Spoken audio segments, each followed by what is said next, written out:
it's unfortunate that I have to put this out there in a recording, but I do appreciate that you forced me to do this. You're listening to the Help Me with HIPAA podcast, where HIPAA and humor collide to make learning fun. Your delightful hosts are Donna Grindle and David Sims. Relax, HIPAA help is on the way. Welcome to episode, drum roll please, 400. Oh, yes. 400. That's right. Episode 400 of the Help Me with HIPAA podcast. My name's David Sims with HIPAA for MSPs. And joining me for the 400th time, Donna Grindle. Carden. Oh, what we've been through. I know. It started out as an idea, became a global sensation. And so, here we are. Delusions of grandeur. Yeah, well, if you got to be delusional, grandure's a good place to be. Yeah, trust me, I do know about those things. All right, so for this show, we decided not to scare everybody like we did for episode, was it 200? Yeah, 200 episodes ago. We did have some fun. And we learned from that. But we have learned a lot from this. And 8 years it's taken us to get to 400 episodes. When you think about it, you know, we've only skipped a handful of times not rolling out. In 8 years, I think we did a replay once, and we did our blooper show for each. So that's less than 10 times in 8 years have we not rolled out a new week. Yeah, I know. It's been pretty amazing. But Yes. in today's show, we're going to talk about the 8 things we've learned over 8 years. And because Donna says that's all I've learned in 8 years is just 8 things. It did take us a while to come up with 8 things, though. Well, 8 things that we could talk about anyway. True that. There's a lot we learn from week to week, but it's not relevant to the show. No. It could take us down some really entertaining paths, but not what we are supposed to be putting out in our weekly episodes. Yeah. So, but thanks to those who listen and who donate and who send in those emails thanking us for producing content, and even thanks to those who hate on us because we love you too. It's like I never thought we could get hate mail doing a Help Me with HIPAA, but we do sometimes. Yeah, every now and then we get some snarkiness, but overall, not so much. No, I know it's been a few, but it's just funny. Yeah. So we have invested in this, and we appreciate those who have participated in our folly. So, share us out on social media, give us a rating, all that kind of stuff. You know, if we actually started advertising and promoting this, it might become bigger, but who's got time for that? So, yeah. Well, there's a catch-22 there. Yeah. For us, because we talk about this with some folks who come up to us and they're like, "Why don't you take ads and do all this other stuff?" But the downside is when you're advertising for somebody else, you're kind of putting your name out there on the line for them.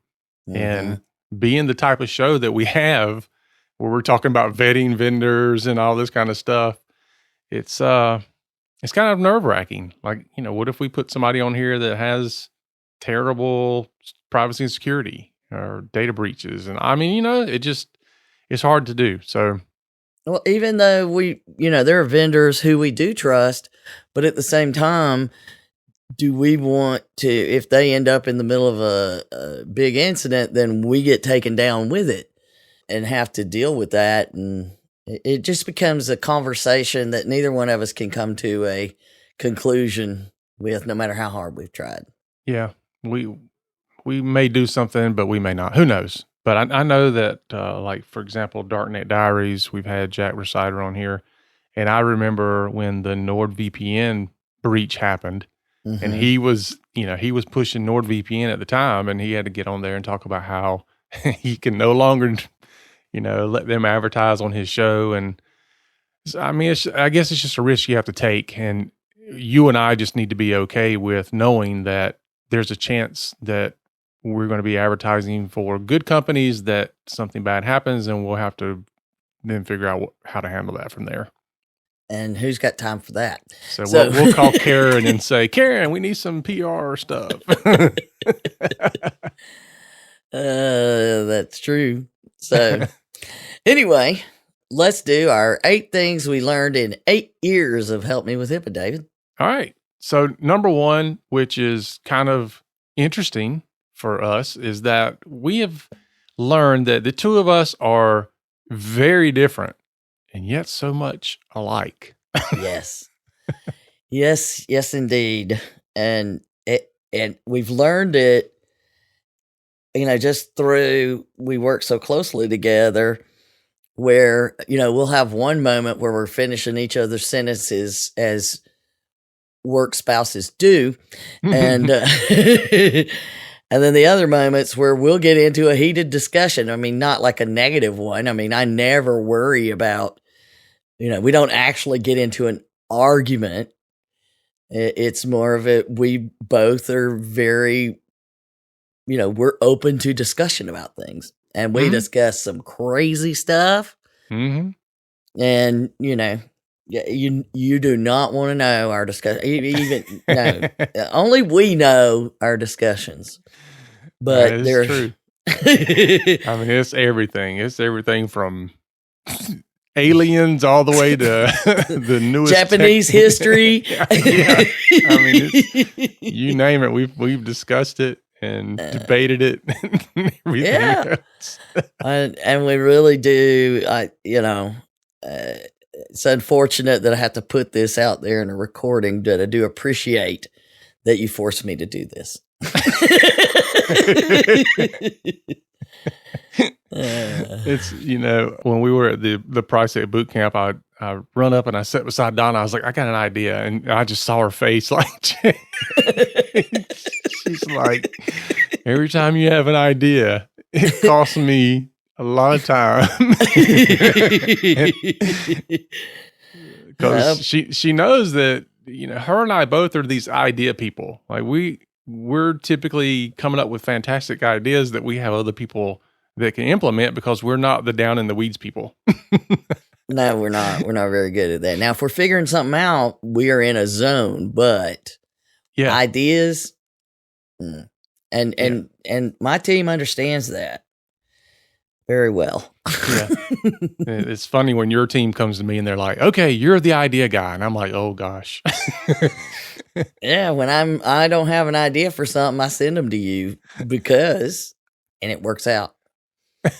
You don't even have to be trying to come up with an idea. You'll go, like when we named Murphy the hippopotamus, we had chased names and come up with so many things, what we were trying to do. Nothing fit. And I was about to give up and just pick some, I don't remember what it was, and had a conversation with you, and out of nowhere, you're like, Murphy, like Murphy's Law. I'd probably ask you 10 times to help. Nothing. Crickets. And then just randomly it came up out of nowhere. So. It's got to marinate, So, but it does work out that we're different enough that we offer to everybody that that we have vetted ourselves in our opinions and what we discuss. So true that. Yeah. So that's our number one thing is understanding just how comfortable we are with each other being different and the same. Yep.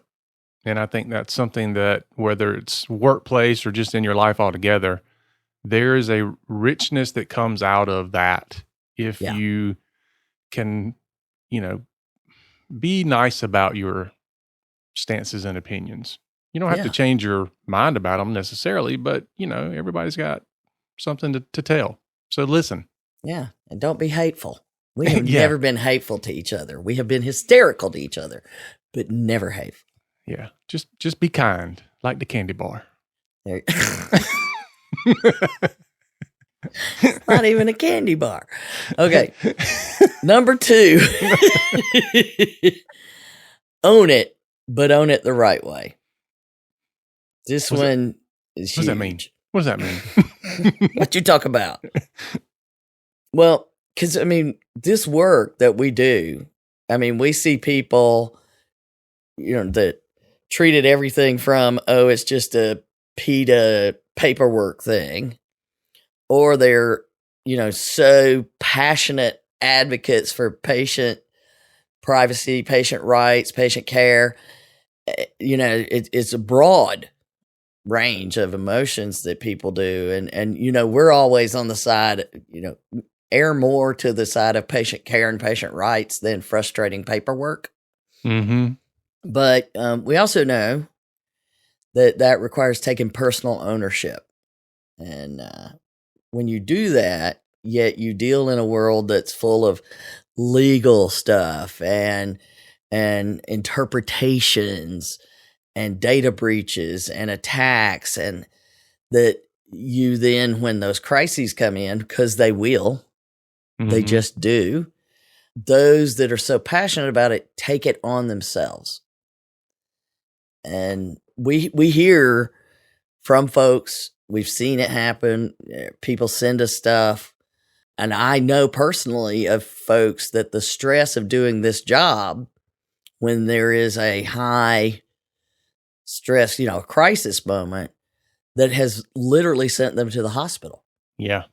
So we know you have to own it, because owning it is how it gets done properly, and patient care and patient rights are protected, and patient safety is worried about, and all of those things.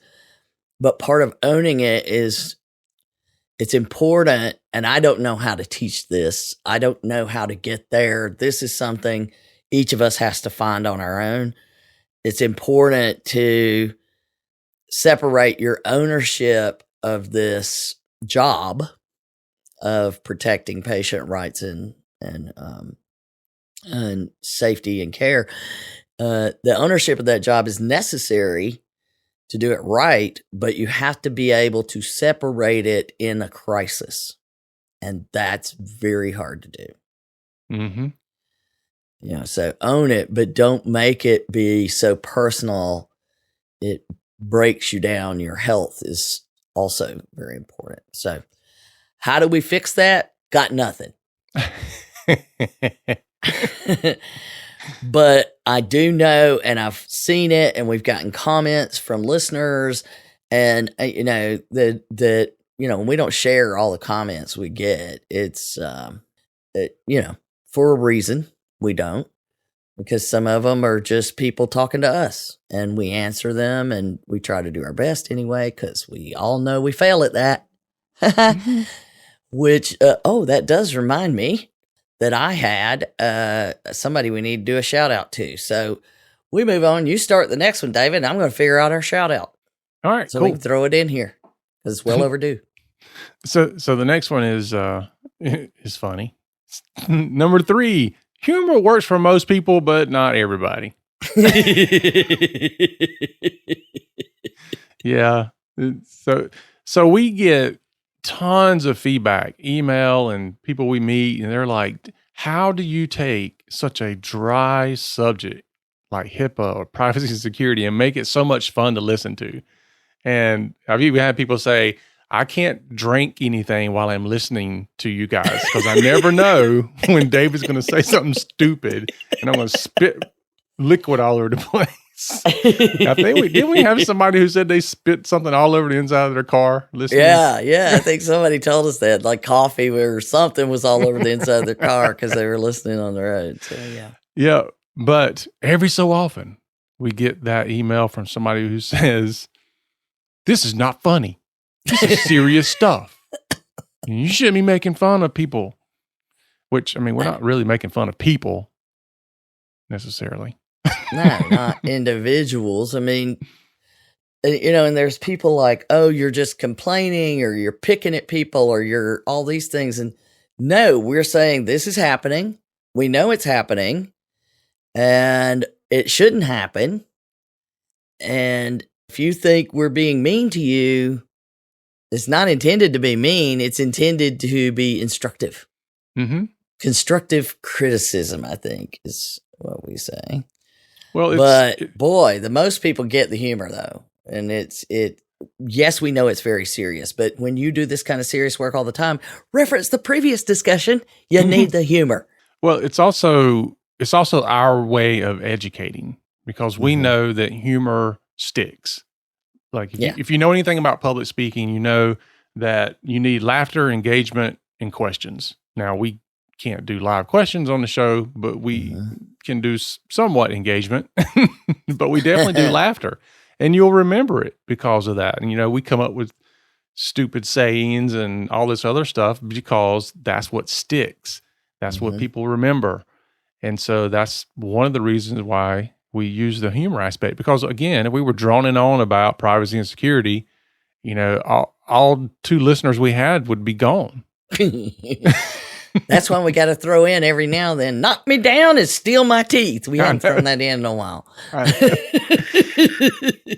And I think that's part of the reason why people hate the training that their organizations do, because it is dry and boring.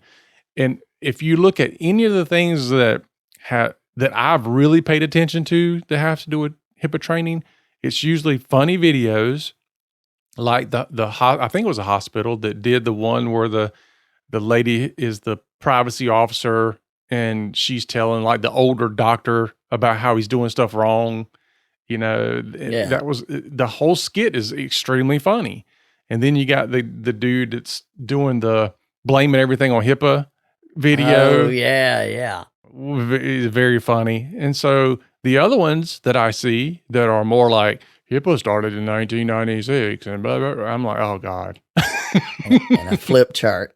And so if you want your training to stick in people's heads, then you have to put some humor in it, and that's a big reason why we do that. Other than the fact that we can't avoid it. No, we have never had a conversation where, even when we're having one of our debates, one of us is going to say something stupid, and we'll both bust out laughing. Yeah. I was somewhere yesterday and said something inappropriate that was funny. The person beside me was not in that mindset. They gave me the hateful look like, not the time for that. And I'm like, oh, you're so boring. But so we're the type of people that'll cut up at a funeral for sure. I've been in trouble for that. Yeah. So here's our shout out that we need to do that we are way overdue because, got the article and read it and included it, but Wendy sent in an article on megapixels, and this gets back to, we don't half the time know what we're doing, but Wendy sent us the article with the link to a settlement, the cookies metapixel settlement that was 18.5 million that we mentioned in episode 383. So see, well overdue. But Wendy said, love your podcast, and I don't even work in healthcare. Wendy, you're our kind of people. I know. I'm sitting here going, how did you even find us? It's InfoSec, people find us for that. So the good news, though, is, we do offer privacy and security discussions, and that's why we called it the PriceSec Bootcamp instead of HIPAA, because it's well beyond that now. Oh, yeah. But always the humor is what most people expect because we're not boring. It's a dry, scary subject enough. I mean, enough of that. When our opening is, where HIPAA and humor collide, I mean, we have a little bit to live up to. I know, right? I always do that when I'm doing my presentations, and at the end I say, and here's the podcast, it's where HIPAA and humor collide to make learning fun, and then give them a stupid smile. It's like, but I think it's the core of what makes our podcast what it is. Oh, yeah. That's why we're doing 400 episodes when all the rest of them before us never made it. Yeah, you'll see them pop up, but we're the longest running HIPAA podcast out there on the internet. In the history of mankind. Okay, so, and we move on. Oh, I'm sorry. It's that delusional grandeur thing. Sorry. In the universe. Oh, there we go. Well, if there's a HIPAA podcast that's off this planet, I don't know about it. That's true that. So you win that. The first things they're going to pick up is somebody doing a competitive HIPAA podcast. That we're going to hear that. That's what SETI will pick up. That will be the first thing. See, here again with the crazy stuff we'll start talking about, because we both know that they are listening. Okay, number 4. Number 4, we have already surpassed Moore's Law. AI will make it days, not years. I mean, in the 8 years we've been doing this, how technology has changed. Yeah. And the challenge for us to continue, and, we just had a conversation this morning about upgrading some devices and different kinds of connectivity. And I'm like, what is that kind of connection? And David's like, I don't know. So then we go learn about it together. I know. It's a new acronym, which is hard enough to keep up with. I know, right?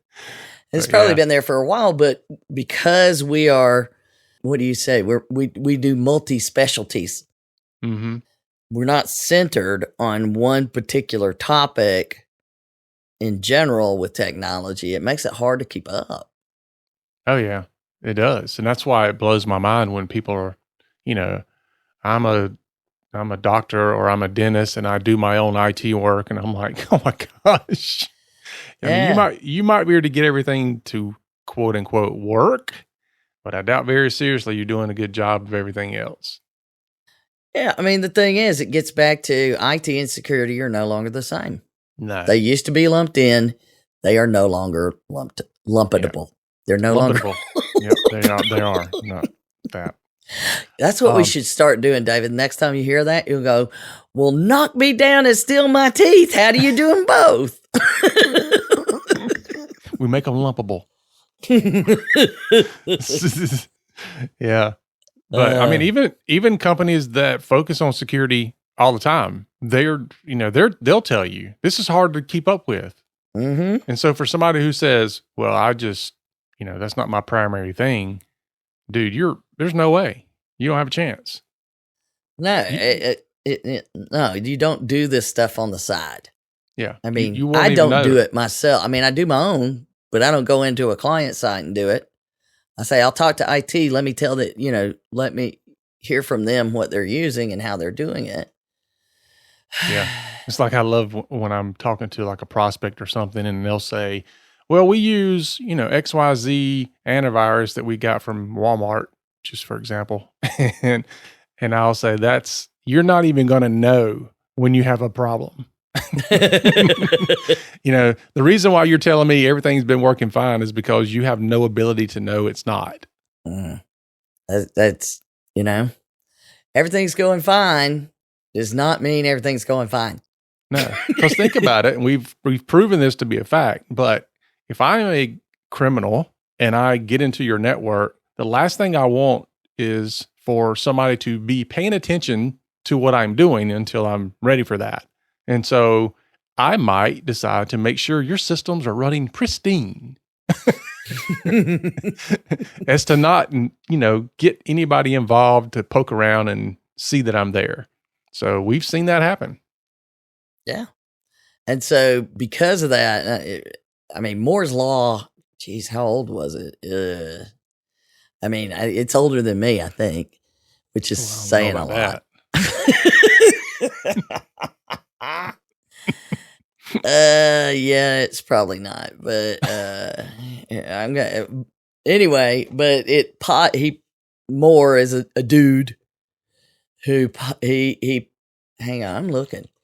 The 35th anniversary issue of Electronics magazine, 1965. I was 2. But he said that like every 2 years it would double.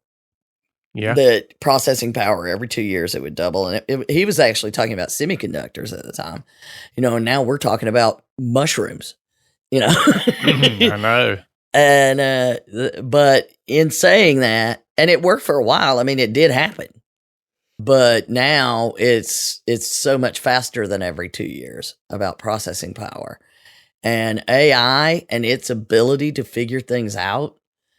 I mean, I was fascinated several years ago, probably talked about it, where there was a futurist and he was at I don't know, it was probably Secure World or something. And he was talking about, here's where we're going, is AI can figure things out that we as humans can't. And with 3D printing and where we're going to be able to do this so that you could actually be on a job site and say, I need you to take these parameters and build a solid connector between these parts of this building. And where we would usually use some kind of screw or something like that, it creates something that looks nothing like it would work.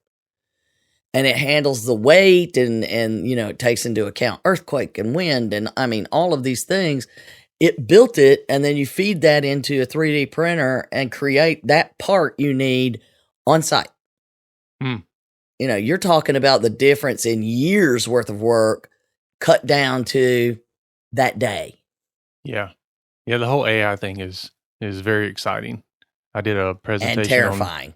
Yeah, it is. I did a presentation on that this week to a group of professionals. They weren't in healthcare. Well, there were some, but it was interesting. Some folks had never heard of ChatGPT, and some have heard of it but not touched it. And then others were like, I pay for the Plus subscription. You could tell because the ones that have used it were excited about it. When you were talking about it, they were excited. And, one of the things I mentioned in my closing of my presentation is, as much as this going to do to, push us forward, I can see where a decade from now, people are not going to be able to write as well because, they won't have to. AI is going to do all the writing for them. And so it's going to be like a lost art. Like people they don't write in cursive anymore. They don't even write in full sentences anymore. That's true. That is true. So we're already there. It'll actually put us back to where we were before, but better.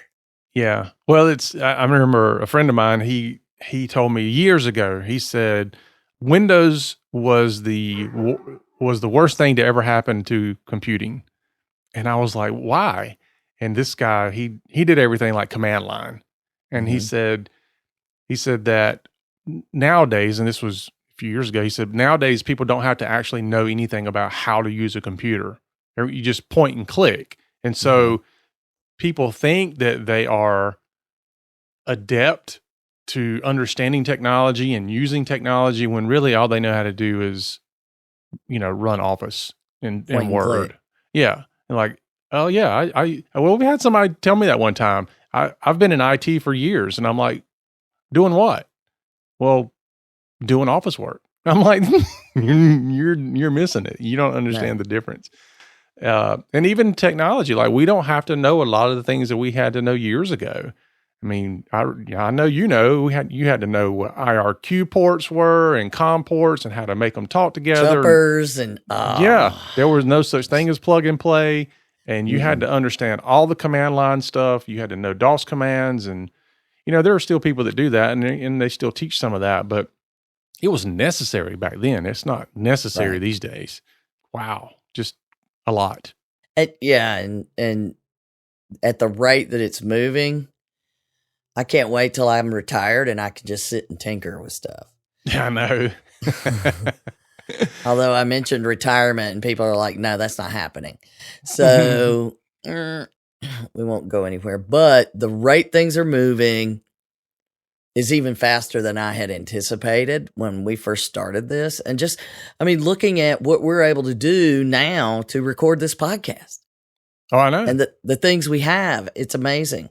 So it is faster than we ever imagined. it's continuing to increase in speed, and many people don't understand it. There you go. That's what we've learned.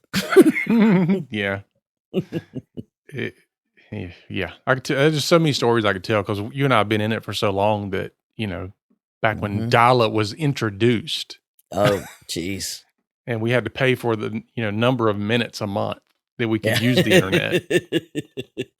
I just had old ISDN lines cut down from my house. It just happened to work, but they were like 3 lines running in from the phone, and I don't even have a phone anymore. I don't have a landline anymore, but I had 3 different lines where I was running ISDN, a special DSL, and all these other things, and they've been not used for years, but nobody would cut them down. And then something fell and people would cut it down. But just knowing I was probably using those lines when we started. Mm. Crazy. Yeah, I remember back in the day, I had a shotgun modem. Remember those? Oh, yeah. And I had like 3 different phone lines all running 56K modems at the same time. Boy, I was smoking. Yeah, you were the dude. All right. Anyway, number 5. Criminals would do things that you would never even think of to get what they want. Tell you what, that's a big thing in doing this podcast is that we do follow a lot. I mean, frankly, the podcast helps keep us connected to what's going on because it makes us continue to create content. But boy, some of this stuff we read and it's like, it's so complicated. We can't even make an episode about it. Yeah. Yeah. It's always amazing. The new stuff, like just when you thought you're like, okay, I figured out how they're doing this and how they're scamming. Well, guess what? There's something new. It's changed. Mm-hmm. And the even funny ones are the ones where they go back, like they do what they did 5 years ago, and it works just as well. And you're like, I've seen this, but it's got a tiny little twist of new because they had to make it their own, I guess. I don't know. But the things that we've seen and heard and, we covered here, and it's like, and they did what? Yeah. And I guess we could say not just criminals. Sometimes it's just nosy people. Yeah. Maybe we should change that to say humans will do things. Yeah. Well, it's definitely more so a human component now than I think it ever was. I mean, no matter how much security you put on devices and things like that, people are still your best defense and your weakest link at the same time. And so it's difficult because we see it all the time where companies have all these things in place, and then you've got somebody who clicks on something or who goes to a website and puts in their credentials that creates business email compromise. And I mean, you can't defend against everything. Otherwise, people can't do their jobs. Yeah, I use that in presentations, the picture with the knight all in armor with the one little slit, and then it has user clicks an email, and the arrow goes right through the eye of the knight. So it is that. And it's sometimes we look at it and we're like, why would you even think that was okay? Yeah. It's sad.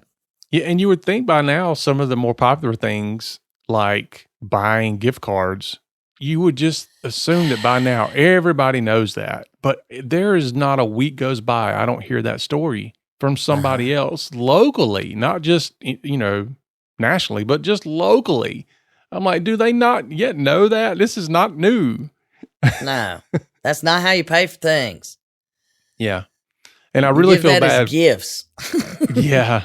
I really feel bad for the aged community, however you want to say it, the wisdom community, the grandparents and great grandparents that are out there that they didn't grow up with this kind of technology, and they are the ones that are easily targeted, and they just don't. This is not what they do. They don't keep up with this kind of stuff. But they've got this computer sitting there. They use it to communicate with their grandkids and great grandkids, and they think it's fantastic. And all of a sudden, there's this little thing that pops up and says, "Hey, call this number. We found child pornography on your computer. And they're like, oh my God, and they call the number and they get scammed. And it's, I hate that.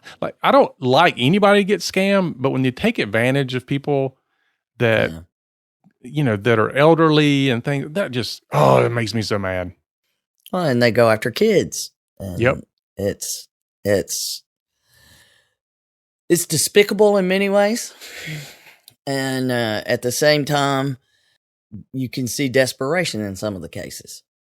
Yep. And speaking of go after kids, I had a presentation yesterday that I was in, and the lady was talking about human trafficking. And a good bit of it is targeted, almost all of it's targeted at kids, but a good bit of it starts online some way. Every bit of it. 98% of the time, they find them online. Yeah. What's really surprised me, and I don't know why it did, but this lady talking about, putting all the security in front of you, this lady had locked down her home network, locked down her kid's device, wouldn't let her put, social media apps on there. Just, everything you could do to protect your teenage daughter from the stuff online. And she said that the only thing her teenage daughter wanted on the phone, since they couldn't have anything else, was she wanted a Bible app. And they were like, okay, that's fine. Why would you not let your kid have a Bible app? Or an encyclopedia app or whatever. But she gave her this Bible app, and apparently it had a chat component with it. And guess what? That's it. Guess what? Somebody was able to use that to lure her into human trafficking. And even though this discussion is not about human trafficking, the thing I took away from that presentation that shocked me was that most of these victims actually go home every night. Like, I thought they were kidnapped and forced to do things against their will and locked into a basement or whatever. No, they're going home. They're living their normal life. And then at night or on weekends or whatever, they're doing all these other things. And I'm like, wow, what in the world? Mm-hmm. So kind of opened my eyes to that, because I definitely didn't have the knowledge around what all that entailed. And so it kind of blew my mind. So in saying that, we talk about privacy and security, and we're talking about compliance and all that, but these are things you should be doing at home, not just at work. You need to protect not just your patients, your kids, your parents, your other family members, yourself. Everything on the internet is not rainbows and unicorns. And you need to understand that there is a terrible, terrible component out there. Oh, it's awful. And continues to grow. That's the scary part. Yep. And it's hard to track them down. And it's, so you have to protect yourself from what's out there and not ever assume that anything that is online is safe. So we create paranoia. That's kind of our job. Yeah, because you should be afraid of the internet. Yep. Because back to number 5, criminals will do things that you'd never think of to get what they want. Yep. That is one. Yep. All right. Number 6. Getting a little serious there. I know. It's time to move on from that. All right. Number 6 thing we learned. It's amazing how much wrong information and advice about HIPAA is still considered accurate. Oh, good golly, Miss Molly. Yeah. I think COVID brought a lot of this back around to our understanding about the misunderstanding.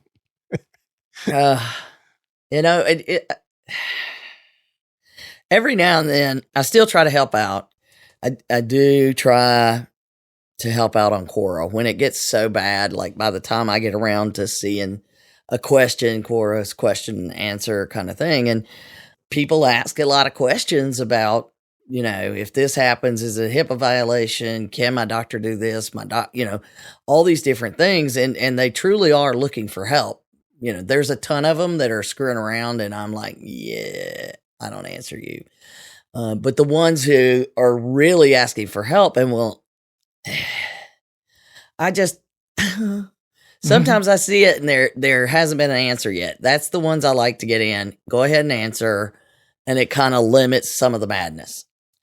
But the ones where there's already madness, I usually avoid. Yeah, it's so far off the rails you can't bring it back. And a few weeks ago, I saw one, but the person that everybody was upvoting, the entire dissertation, and it wasn't just like a couple of sentences. No, it was paragraphs long. And all throughout it, it was hippa-pa-pa-pa-pa-pa-pa many, many times. And saying all of these things, and hippa-pa-pa-pa only applies to medical people. Oh, gosh. That's not true. There were so many things that were in there that were absolutely wrong. See, that's what I would have just went through and said, wrong. And there were so many upvotes of this, which were wrong. And so now I'm like, I can't just, and there's no sense in me providing an answer. So what I did was replied to the message that everybody, nobody had replied. I replied to the message, clarified a few things, and just did it in bullets. Mm-hmm. And then I never looked again. No, because people will argue with you. I have the same thing when I'm talking to MSPs, and they want to argue with me about stuff. And even what gets me is I can understand if you come to me and you're like, oh, I didn't realize that, or can you provide some proof of that? I appreciate those responses, but when it's like, no, you're wrong, and I'm like, okay, well, can you prove that you're right? Because I can prove I'm right. Mm-hmm. And it's usually like, well, I've been doing this for years, or I worked at a hospital system, or I've taken HIPAA training for blah, blah, blah, or I pay this company over here to help me be HIPAA compliant. And I know this stuff. It's just all these different things. And I'm like, okay, great. But you still can't provide me any evidence of your answer. Right. And even when I provide evidence of mine directly from HHS, they're like, yeah, I don't think so.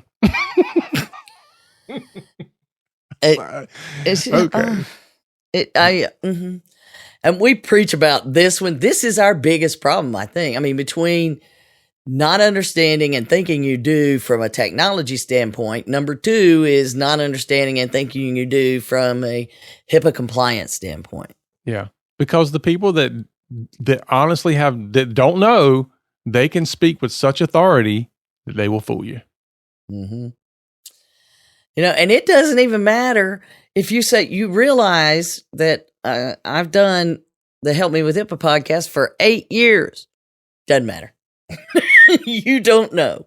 Do you not think I'd been, somebody would have brought us down by now if we were wrong?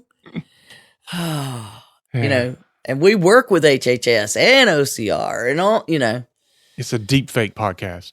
This is not really us talking each week. We don't know who it is. Which is a perfect segue to number 7. Yeah. So podcasting is not easy, but it is rewarding. Yeah. I mean, it's not easy if you have a production staff helping you. And we've never had that. Yeah. Now you can go out and subscribe to a service that takes care of everything. You just show up and record. Mm-hmm. But those are those interview ones, where they're setting up the interview appointments and that kind of stuff. That didn't even exist when we started. No, it was, I remember taking courses on podcasting and having to figure out the technology, and, you had to figure out loop backs and all this other stuff because you couldn't record like you can now. You had to have mixers and all kind of stuff. Now you just plug everything to the computer and do it. But you couldn't do that back then. I remember when I finally gave in and said, okay, well, how would we do this? Kind of like prove it. Yeah. Well, we would need to do this and this and this. And, we still use a lot of the systems. I mean, we've continued to tweak them, but, short of hiring somebody else, we're able to continue to maintain, and we evaluate new features, and we've gotten new microphones, and, you can tell the difference in the quality from the beginning. And I can't tell you that. I don't know. It's been years since I listened to one of the early ones. Yeah. I spent so much money in the beginning buying stuff. And some of it was buying stuff, trying to figure things out. Others was you'd buy something and then 6 months from then, something else new's out and they've changed the way things are happening. And so it's like, oh, now I got to buy this other thing. Yeah. You always get the gear and I'm like, is this working? Is this one working? Because I'm good right now. I don't want that. I don't want to get this. Yeah. But I remember when we first started, I had a mixing board. I had a separate device that picked up the recording. I had the microphone. And what you and I would do is we would record basically, individual recordings, even though we were doing it over, it wasn't even Zoom back then. We were using something else. Yeah. How did we start? Fuse, I believe, is what we started with.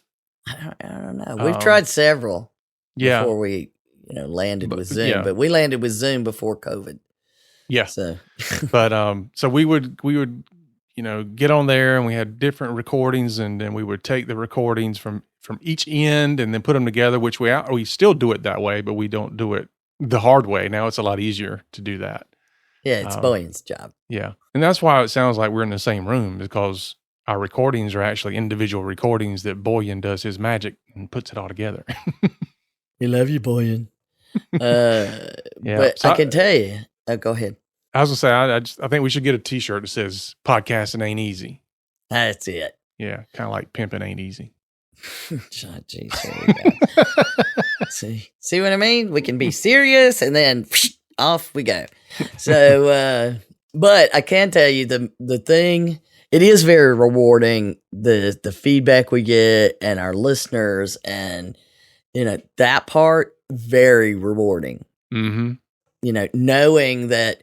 Well, during the boot camp, they would ask us a question. We're like, we did a whole episode on that, and Krista would give them the episode number, and they could go learn because we gave them all the answers to that already, and we didn't have to do it in the boot camp. Mm-hmm. Here, go listen to this, and then here's the episode. Go listen to that to get that answer. And with this many episodes, we've talked about that 3 or 4 times, haven't we? Yeah, we've answered it all. But it goes back to technology changing. We constantly bring up, we interviewed ChatGPT. Who would have thought we had to interview a computer? So those things are great. But the constant influx now of people wanting to, have so-and-so on your show, because most shows now are interview shows. Mm-hmm. So back to the whole advertising, people want us to pay to promote them. Yep. We'll be happy to do it for free. Yeah. You're not going to promote us. You want us to promote you. Mm-hmm. So, no. But we probably get 3 or 4 of those a week. Well, a lot of shows are out there looking for content. You and I don't have that problem. Which, because we spend hours every week. Every single week. Some weeks a lot more, some weeks not so much. Mm-hmm. But we've never missed a single Friday. Nope. And I'm quite proud of that, because when we started, we had this whole debate, and you were like, "We need to do it weekly," and I'm like, and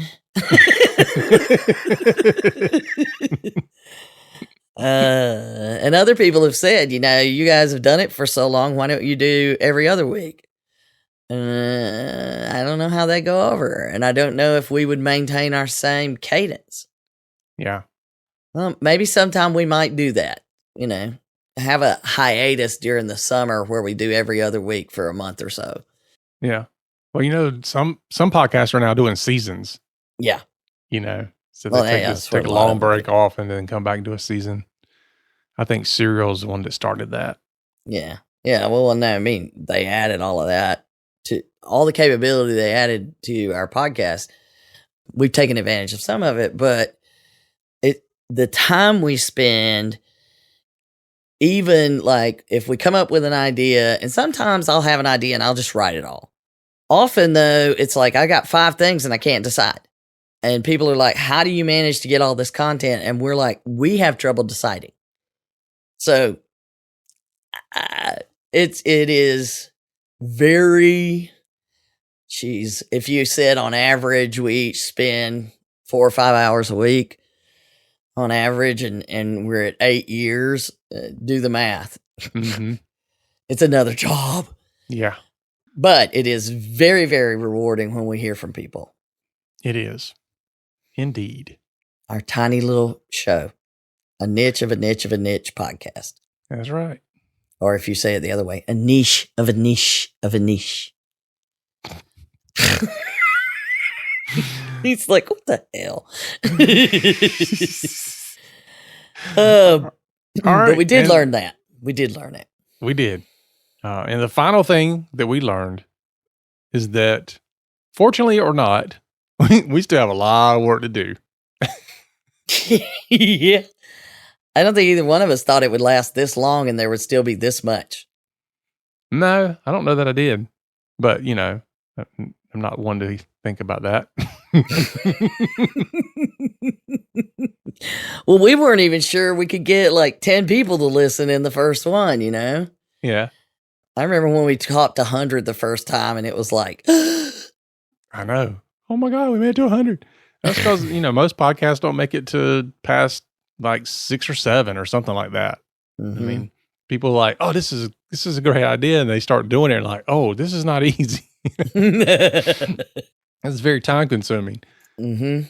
But this work with all the things that we talked about, how things continue to change and what the criminals are doing and the confusion of technology, and to support the people that are doing this work with a passion, mm-hmm. whether it be the privacy and the security end or both, to me, supporting them, I think is the most rewarding thing that we have. And there's no way the ones who reach out to us and like, I don't know what I would do without you. You've taught us this stuff. I don't even want to deal with what could happen if we said we're done. Yeah. I think Jen Stone by herself would come show up at the door. Yep. But there's just so much. It keeps, when you look at what we know is coming in just the next year. Mm-hmm. Yeah. We Wow. might stop when we get to episode 1000. Really?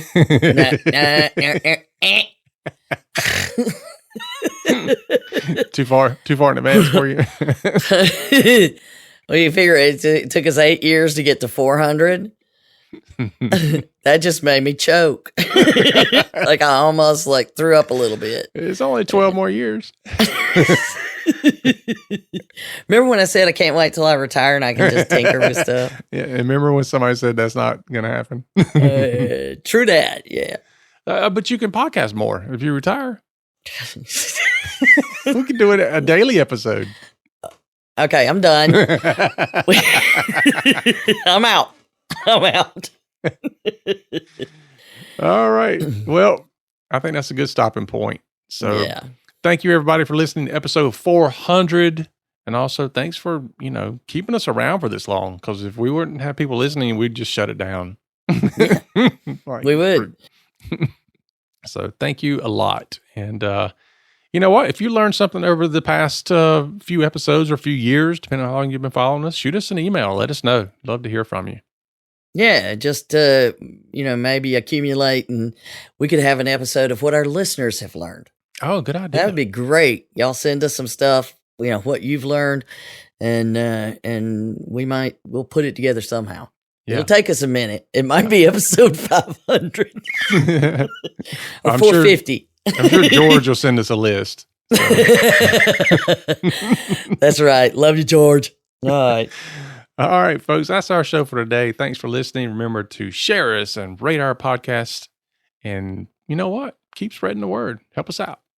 And as always, remember, HIPAA's not about compliance. It's about patient care. You've been listening to the Help Me with HIPAA podcast, hosted by Donna Grindle and David Sims. The show created to help you with HIPAA.